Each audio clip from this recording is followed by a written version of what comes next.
All right, so it's about probably a week after the draft, and they're still talking about it. And okay, all right, I think I said in another video that I've been meaning to make a video about this Daniel Jones thing. Look, man, people are completely ridiculous right now. They're being absolutely ridiculous right now, and I don't think they understand what they're doing. Like, again, and I'm gonna say this, man. When a player is drafted, it doesn't matter where they're drafted at. It doesn't matter who drafts them. They're drafted, man, and it's a huge moment. Some people, in the context of football, some of them don't deserve it. But every player that gets drafted deserves to be drafted because they worked hard their entire life to get to that point. Every player. Every player that has worked that hard deserves to be drafted. Now, when we're talking about football, some don't deserve to be drafted high, some didn't deserve to be drafted low. But you don't know that until after the draft. Nobody's fucking, and this is the problem with the combine that I keep saying. There's multiple issues with the combine, but this is one of the issues with the combine is that nobody's a fucking psychic. You can't look at how fast a guy run at wide receiver. You can't look at his 40 time and decide, oh yeah, he's going to be a great wide receiver. No. Because him running fast ain't got nothing to do with him catching the ball, being able to run a route tree. It has no bearing on that at all. But they still do it anyway. But Daniel Jones was drafted number, 6 overall? I believe 6 overall. He was drafted number 6 overall. If the Giants felt confident enough to take him that high, for whatever reason, it was their choice. But to question it, and I'm not saying that they're doing it directly, but indirectly, they are completely killing this kid all over TV for getting picked number 6. And now I just sat here and I just watched a majority of this video, and I watched Ryan Clark run his mouth, man. A dude that was subpar at best. Ryan Clark was a subpar safety at best on a championship caliber defense, playing the opposite role of a Hall of Fame player and Troy Polamalu. And some might say, and I'll be one of those people that say, Ryan Clark was a beneficiary of a great defense. I mean, he had Pro Bowlers all over the place. So his job was very easy. It wasn't like he was killing it at his fucking job. And there are plenty of quarterbacks taken in the top 10 that don't deserve to be taken in the top 10. What makes anybody so sure that Dwayne Haskins has what it takes to live up to a top 10 pick? Nobody knows. Just like nobody knows if Daniel Jones don't have what it takes. Now, I'm going to let him talk, man. Then I'll just, say something here and there, man. Jesus. If you missed Ryan Clark's Power Rankings, great NBA conversation with Isaiah Thomas and Richard Jefferson, or anything else on our program, we invite you to get up when it fits your schedule. Subscribe and download the Get Up podcast daily on the ESPN app and Apple Podcasts. Welcome to the Underwear Olympics. We didn't sign him to trade him. We didn't sign Odell to trade him. Odell Beckham Jr. is a Cleveland Brown. It's not my responsibility to tell you guys what I'm doing. I'm just telling you, I'm not going to force a pick. You can't draft for need. You'll get screwed every time you let the draft come to you. With the 6th pick, the New York Giants select Daniel Jones, quarterback, Duke. I saw a professional quarterback. I was in full bloom love. I know for a fact there were 2 teams who would have taken him at front safety. He is just perfect for us. Crazy times for the New York Giants. That's Dave Gettleman, who told Peter King for his Football Morning in America column, in 3 years we'll find out how crazy I am. Obviously, we had great regard for Josh Allen. The one thing I've learned is you don't fool around with the quarterback. If he's your guy, you take him. I've led a charmed life with the quarterbacks on the teams I've worked for. I know what good ones look like. The other thing is resumes matter. Every once in a while, I wish the people taking the shots would take a minute to look at my resume. So those. All right, let me just take a second here. I believe Dave Gettleman when he says that 2 other teams were going to take Daniel Jones, because it's assuming that the Giants would have took Dwayne Haskins number 6. And the only other quarterback that would have been up there is Daniel Jones. I mean, unless you take Drew Lock, but Drew Lock went in the second round. So obviously nobody wanted him bad enough. So Daniel Jones is the only other guy. Now, a week before the draft, like a week, maybe 2 weeks leading up to the draft, there were rumblings talk about the Giants were going to take Daniel Jones. I didn't hear anybody protesting it as hard as they are now then. I mean, they also was talking about Dwayne Haskins possibly going there, but they were talking about Daniel Jones being taken. Daniel Jones and Dwayne Haskins both being up for that pick. Now, what the fuck is the difference between the 6th pick and the 17th pick? If this was the NBA draft, it would make sense. There is a massive difference between the number 6 pick and the number 17th pick because there's only 2 rounds. There's only 60 players drafted. There are 7 rounds in the NFL. Over 200 players are drafted every single year. There is really no difference, man, between the 6th and 17th pick. There's no difference. Now, what makes it a difference in terms of if we take somebody else here, will this other player we want still be there? I believe 2 teams would have took a chance on Daniel Jones. And these people are killing the Giants for drafting him. And look, man, we don't know how good this dude is going to be. You know who else was taken in the top 10? Christian Ponder, Jake Locker, Blake Bortles, Blaine Gabbert. All bust. All of them bust. And those are just a sample size of the players that were drafted in the top 10 that turned out to be shit. But the thing that they all have in common was that everybody thought they could pass. Everybody thought that they were intelligent. They had the ability to read a defense. They had the legs, the mobility to be able to move around in a pocket. All these great things said about these players, none of them translated to the NFL. Mark Sanchez, I mean, he played well for his first 2 or 3 seasons, and then his career was essentially over with the butt fumble. Like, that's usually, come on, man, that's usually how it goes. Top 10 picks, unless it's a bona fide can't miss, and you can't tell who that is. That's the problem with this. Nobody knows shit. I don't know shit. I'm just trying to give my best opinion about the subject. I don't know shit. You don't know how the cards will fall. You don't know what player will live up to the pick that they've given. You don't know what player will surpass the pick they were taken at. You don't know what players will go down and draft it to turn out to be great Pro Bowl talent players. Like, you don't know anything, man. Like, look at Chris Middleton for the Milwaukee Bucks, man. When Chris Middleton was in the G League, I'm pretty sure people didn't expect this dude to be an all-star. I believe he's a 2-time All-Star. I don't know if he made the All-Star. I don't know if he made it this year. He made it last year, though. And he was the first player to go from the G League to the All-Star team. We don't know shit, man. We don't know shit. You don't know nothing until you see them get out on the field and how they respond. And even still, you still need to give it time. Look at Alex Smith, man. Alex Smith was a fucking laughingstock in the NFL. He gave a bad name to number 1 picks picked after him for years, man.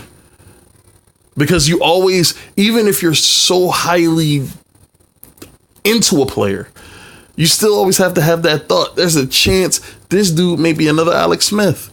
Because Alex Smith was highly looked at as one of the fucking, he's the second coming. Alex Smith was very positively critiqued, he was looked at as a great player, and it took him years to be able to hone his skills and be a serviceable starter in the league. He's still not a great player, but Alex Smith is pretty fucking good right now. And sometimes it takes certain things. Sometimes it takes a system. It takes a group of players around you. It takes a coach. It takes something, support. It takes something, you wanting it. It takes something for players to live up to the expectations. Because I don't care if you drafted 1 through 7. If you're drafted, because there's plenty of people that are not drafted. But if you're drafted, man, you got to live up. You got to live up to being good enough to be there. I mean, it is what it is, man.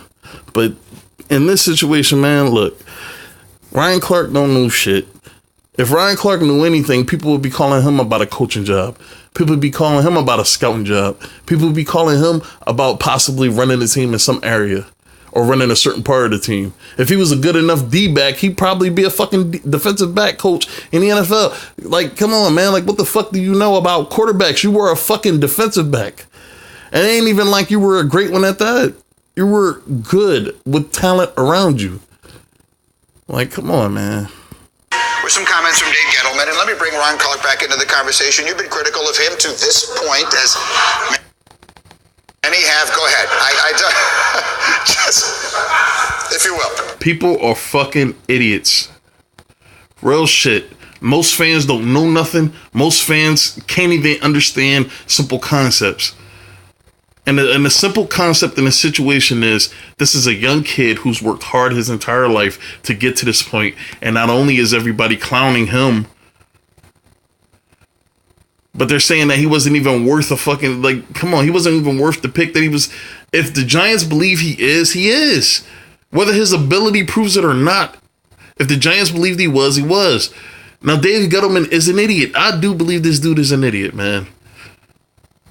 But that, come on, man. You can't take shots at him and his pick without indirectly taking shots at Daniel Jones, man, who did nothing to deserve this. Like, this is just unnecessary, man. And this is a young kid. Shit, this is worse than when McNabb got fucking... At least when McNabb got drafted, I mean, the boos eventually died down. People wasn't talking about it as much as they're talking about this. And it was just the fans that didn't like McNabb. I don't know why, but fans are idiots, man. Most fans are fucking idiots, man. It's just, it is what it is. But this kid doesn't deserve this kind of treatment, man. The floor is... I hope he succeeds, man. I'm rooting for the fucking Giants next year. I mean, I'm hoping this kid, well, no, I'm rooting for him if he starts. I'm hoping this kid succeeds, man. Because to watch this kid 10 years from now, you know, probably going to be a Super Bowl winner. I mean, if the management get their shit together. I mean, this kid, if the Giants believe he has that ability, and if he worked in the Manning, if he was a part of the Manning's training camp or whatever they have going on, he has to be good. I mean, that's a team that's a family full of quarterbacks. I mean, Eli is an exception, but that's a family full of quarterbacks. So, I mean, they probably saw something in the kid, man. Who knows? Maybe that's why they drafted him. Yours. So, Dave Gettleman gets to go KD on us, but the funny part is, right, what KD did, he said, you know who I am. Mm-hmm. You know why? Because we've seen it. Dave Gettleman... You're comparing Dave Gettleman, a fucking GM, a general manager, to Kevin Durant, the basketball player. And I'm not just talking about the sports. I'm talking about KD. We've seen what KD can do because it's in KD's ability to play the game. That's different than running a fucking team. It's not the same. It's not even close to being comparable. You can't compare the two.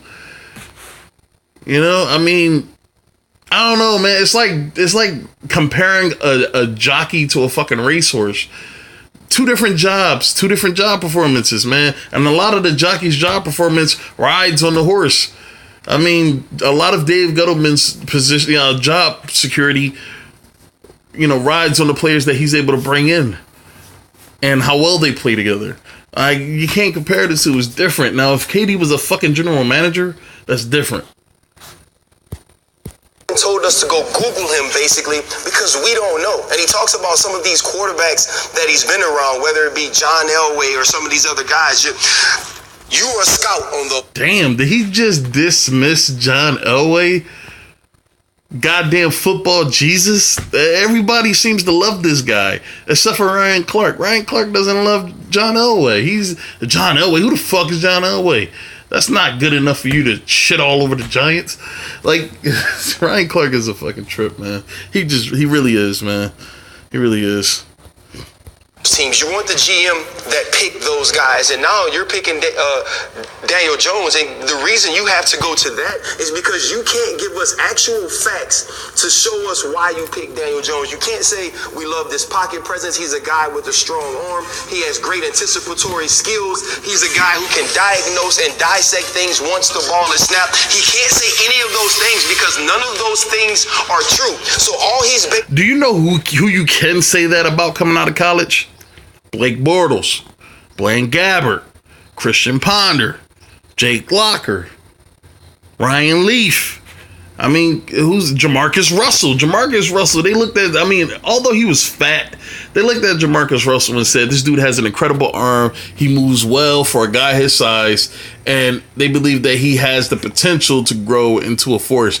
I think coming out of college, if I was to compare Jamarcus Russell to anybody, it would probably be Dante Culpepper. Because Dante Culpepper was a big dude. He wasn't fat like Jamarcus Russell, but he was a bigger guy. He was tall, and he had a rocket fucking arm. His arm was extremely powerful. And that's the only person that I can really compare him to as far as NFL players. I mean, they say a lot of things, man. They say a lot of fucking things. RG3. I mean, they looked at RG3 like he was the next big thing. I even thought he was the next big thing after his year in Washington, after his rookie year. And then he got hurt, and then his whole career changed. I mean, who knows? Nobody knows shit, man. He may not have the greatest arm. He may not be able to read the defense the best. He may not be able to make adjustments at the line to fool the defense. He may not be able to make adjustments at the line to see what coverage the defense is in. He may not be able to do any of that. That doesn't mean that he won't get into the NFL and they won't teach him that shit and he won't pick it up and he won't fix his fucking game. Tom Brady coming out of college, he was a fucking laughingstock. When you read his scouting report, everything on that list said this dude should not be fucking drafted. He should not play a fucking down in the NFL. And he was drafted. He sat a year. He started his second year, won the Super Bowl, went on to win 5 other fucking Super Bowls. I mean, who knows, man? There are a lot of people that shouldn't be drafted where they were drafted. Drew Brees was a 3rd round pick. Russell Wilson, 3rd round pick. I think Dak was a 4th rounder. Like, you know, who knows, man? Basically saying is, trust me, Google me. When you see the quarterbacks that work for the teams that I have been on, you know I know what they look like. I know what they look like too. I can look at Aaron Rodgers and I can say, hey, Aaron Rodgers is really good. But that is after the fact, right? 23 other teams didn't know that Aaron Rodgers was going to be what he did, which is why the Green Bay Packers got him at 24 and he was a steal. And so for Dave Gettleman to not be able to give us an honest reason for why he picked Daniel Jones, to know that picking him at 6 was a reach and not be able to justify the pick, he's now starting to defend himself. He's now starting to get rabbit ears and listen to everything people are saying on the outside because there's no factual reason you should have picked Daniel Jones at 6, and he knows that. I completely agree with you, and that's the part of this. If I want to defend Dave Gettleman, which part of me kind of wants to, just because it is, the piling on has gotten to be so overwhelming. That's the part. No, Mike Greenberg. I think that's his name. I might be getting him confused with somebody, but I believe his name is Mike Greenberg. But no, man, look. If you're gonna say it, say the whole fucking thing. All right, the piling on of Daniel Jones, because that's all this is about. Who was picked? Why are you criticizing? Are you criticizing that they got the 6th pick? Or are you criticizing who the fuck they picked? They're fucking killing a kid, man.